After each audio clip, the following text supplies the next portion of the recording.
बिस्मिल्लाहिर्रहमानिर्रहीम। अस्सलाम वालेकुम दोस्तों, एक नई वीडियो के साथ आते हैं। चलो अपनी वीडियो स्टार्ट करते हैं। कल से इंटरनेट के ऊपर एक तस्वीर गर्दिश कर रही है जिसमें आप देख सकते हैं कि एक GF-17 थंडर का जो ब्लॉक 3 है, ये मैं कैसे कह रहा हूँ कि ये GF-17 थंडर का ब्लॉक 3 है, क्योंकि अगर आप इस तस्वीर में देखें तो ये जो विंग्स हैं इनके आपको दो कलर नजर आएंगे, एक येलो और लेफ्ट साइड के ऊपर ब्लू।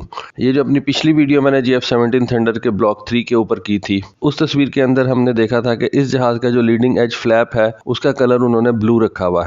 इस वजह से हम अज्यूम कर सकते हैं कि ये GF-17 थंडर का ब्लॉक 3 का ही एक विंग है। इस तस्वीर के अंदर हम देख सकते हैं कि इस जहाज के विंग्स के नीचे एक डुअल इजेक्शन रैक जो है वो लगा हुआ है और इस डुअल इजेक्शन रैक के ऊपर दो एयर टू एयर मिसाइल्स हैं। ये मिसाइल जो है ये बेसिकली PL-12 या SG-10 इनको आप कह सकते हैं। पाकिस्तान एयरफोर्स इनको अपने GF-17 थंडर जहाजों के ऊपर इस्तेमाल करती है। अब ये तस्वीर किस तरह से सिग्निफिकेंट है, देखें ये तस्वीर जो है हमें बहुत सी चीजें आगे चल के बता रही है।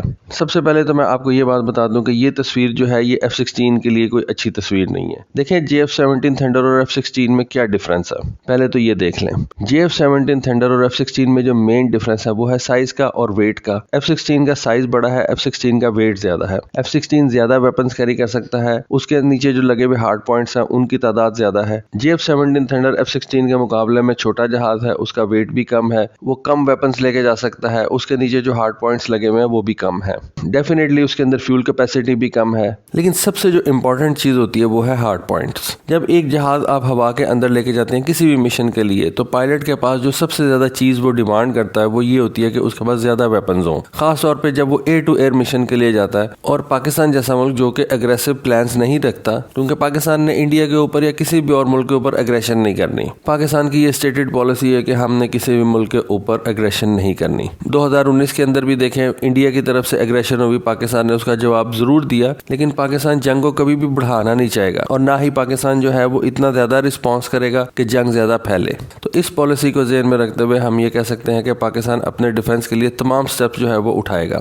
अब अपनी एयर स्पेस के डिफेंस के लिए आपको सबसे ज्यादा जो चीज की जरूरत होती है वो है एयर डिफेंस। एयर डिफेंस के लिए आपके पास सरफेस टू एयर मिसाइल्स हैं और उसके बाद आपके पास ADA के ऊपर जहाज होते हैं। ADA से मुराद एयर डिफेंस अलर्ट। हर एयरबेस के ऊपर ADA के ऊपर जहाज जो होते हैं वो तैयार खड़े होते हैं। किसी भी एग्रेशन की सूरत में इन जहाजों को एयरबोर्न कर दिया जाता है। इन जहाजों के ऊपर जो है वो एयर टू एयर मिसाइल्स लगे होते हैं। ऑल्दो अगर टेंशंस बढ़ जाती हैं तो उस सूरत में इस वक्त पाकिस्तान जो है उसका जो बेस्ट रिस्पॉन्स है वो तो F-16 है और F-16 के साथ AMRAAM मिसाइल्स हैं। लेकिन जैसा कि मैंने आपको बताया कि F-16 के हार्ड पॉइंट्स की तादाद जो है वो 9 है। अगर हम चिन पॉड को निकाल दें तो वो हार्ड पॉइंट्स जिनके ऊपर वेपन्स कैरी किए जा सकते हैं वो है 9। 2 विंग टिप्स के ऊपर, 3 विंग टिप्स के नीचे और 1 सेंटर लाइन के ऊपर। जबकि GF-17 थंडर के ऊपर सिर्फ 7 हार्ड पॉइंट्स हैं, 2 विंग टिप्स के ऊपर, 2 हार्ड पॉइंट विंग्स के नीचे और 1 सेंटर लाइन के ऊपर। अभी आप चिन पॉड को जो है वो साइड पे रख दें, वहां पे आप वेपन्स कैरी नहीं कर सकते।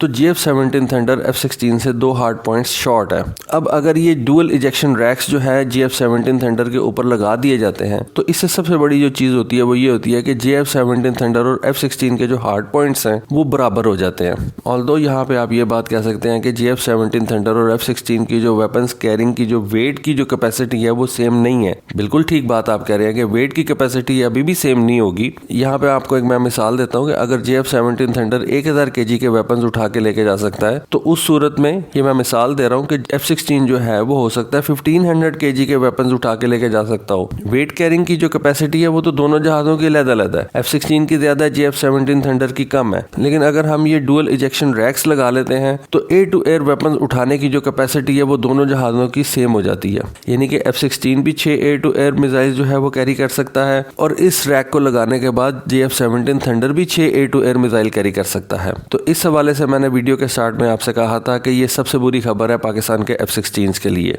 अच्छा, अब बुरी खबर कैसे है? इसमें आपके पास एक आर्गूमेंट होगा कि जी नंबर ऑफ मिसाइल्स तो सारा कुछ नहीं होते। बिल्कुल आपकी बात ठीक है, नंबर ऑफ मिसाइल सारा कुछ नहीं होते। रेडार और मिसाइल का जो कॉम्बिनेशन है सबसे इंपॉर्टेंट चीज वो होती है। इंडियंस अभी बोलेंगे, लेकिन इंडियंस को मैं एक बात कहना चाहता हूँ। लास्ट वीडियो के अंदर मैंने कहा था कि हो सकता है कि इंडियन एयरफोर्स का जो 3rd बेस्ट जहाज हो वो उनका तेजस हो। तो बहुत से इंडियन ने कहा कि जी आप Su-30 को क्यों रूल आउट कर रहे हैं? आप Su-30 को इसलिए रूल आउट कर रहे हैं क्योंकि आप जेलस हैं। देखें, अगर Su-30 इतना ज्यादा अच्छा जहाज होता और उसका रेडार और उसके मिसाइल का कॉम्बिनेशन अच्छा होता तो 27 फरवरी को जैसा कि आपने देखा कि Su-30 ने एक भी मिसाइल फायर नहीं किया। उसकी क्या रीजन है कि उसका जो रेडार और उसका जो मिसाइल है उनका कॉम्बिनेशन इतना अच्छा नहीं है। मैं इस बहस में नहीं पढ़ूंगा ये क्या क्या बातें हैं, जिसको समझ में आती है वो ठीक है, लेकिन जिसकी समझ में नहीं आती इसमें मैंने बहस नहीं करनी। लेकिन असल चीज ये होती है कि आपके रेडार और आपका जो मिसाइल है, एयर टू एयर मिसाइल है, उसका कम्बिनेशन कैसा है। अगर ये दोनों चीजें आपस में सिंक अच्छे तरीके से आपने करवा ली हैं और इनका एक अच्छा कम्बिनेशन बना लिया है, तो फिर ये एक डेडली टैग टीम बन जाती है। इसी वजह से मैं कहता हूँ कि इस वक्त इंडिया का जो बेस्ट जहाज है वो तो रफाल है, उसके बाद मिराज है, क्योंकि मिराज 2000 के अंदर सारे के सारे सिस्टम जो हैं वो फ्रांस के लगे हुए हैं। उसके ऊपर जो मिसाइल है वो फ्रांस के टेस्टेड मिसाइल्स हैं।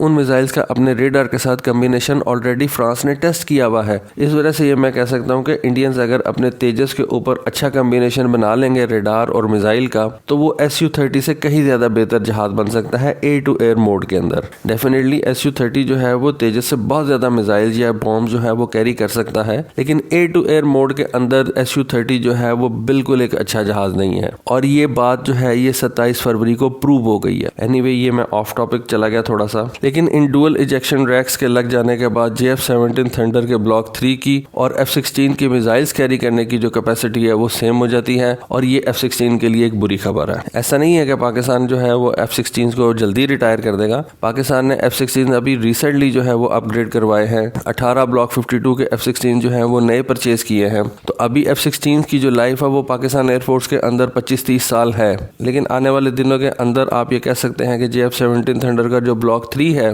वो F-16 के प्राइमरी रोल को भी अडॉप्ट कर लेगा। और F-16 का प्राइमरी रोल क्या है कि F-16 पाकिस्तान एयरफोर्स का प्राइमरी एयर डिफेंस फाइटर है। रीजन उसका APG-68 रेडार और AMRAAM मिसाइल्स। तो अगर पाकिस्तान एयरफोर्स इस JF-17 थंडर ब्लॉक 3 के ऊपर AESA रेडार और इन PL-12 या PL-15 मिसाइल का एक अच्छा कम्बिनेशन बना लेता है और इन डुअल इजेक्शन रैक्स के ऊपर 2 एयर टू एयर मिसाइल्स लगा लेता है और 2 मिसाइल्स वो अपने विंग टिप्स के ऊपर लगा लेता है, तो JF-17 थंडर जो है वो आप कह सकते हैं कि F-16 के हम पल्ला हो जाता है। और AESA रेडार होने की वजह से आप कह सकते हैं कि उससे एक स्टेप आगे चला जाता है, क्योंकि हमारे F-16 के अंदर AESA रेडार नहीं है। हमारे F-16 के अंदर पुराने मैकेनिकल डॉपलर शिफ्ट रेडार्स हैं। यहाँ पे मैं सिर्फ ये बात कहना चाहूँगा कि इन डुअल इजेक्शन रैक्स के ऊपर मैं PL-15 मिसाइल्स को देखना पसंद करूँगा, क्योंकि PL-15 मिसाइल जो हैं वो बेसिकली गेम चेंजर होते जा रहे हैं। PL-15 मिसाइल्स ने इवन अमेरिकन एयरफोर्स के अंदर एक छोटा सा तूफान जो है वो बर्पा किया हुआ है। ये मैं आपको फिर कभी बताऊंगा, लेकिन ये मैं आपको बता सकता हूँ कि ये पाकिस्तान एयरफोर्स के लिए एक बड़ी अच्छी न्यूज़ है कि ये डुअल इजेक्शन रैक्स जो हैं ये JF-17 थंडर के ऊपर लगाए जा सकते हैं और इनको टेस्ट किया जा रहा है। इनसे पाकिस्तान एयरफोर्स जो है एक सॉर्टी के अंदर अपने JF-17 थंडर से ज्यादा काम ले सकता है। डेफिनेटली ज्यादा मिसाइल्स कैरी करेगा तो ज्यादा टारगेट को एंगेज कर सकता है। तो ये एक बहुत अच्छी खबर है पाकिस्तान एयरफोर्स के हवाले से। इस एक तस्वीर से आप ये कह सकते हैं कि पाकिस्तान एयरफोर्स की जो कैपेबिलिटीज है वो 10 फोल्ड्स बढ़ जाती हैं। कमेंट सेक्शन के अंदर आप जरूर अपनी राय से आगाह कीजिएगा। होपफुली आपको आज की वीडियो पसंद आई होगी। आज के लिए बस इतना ही। Thank you. Allah Hafiz.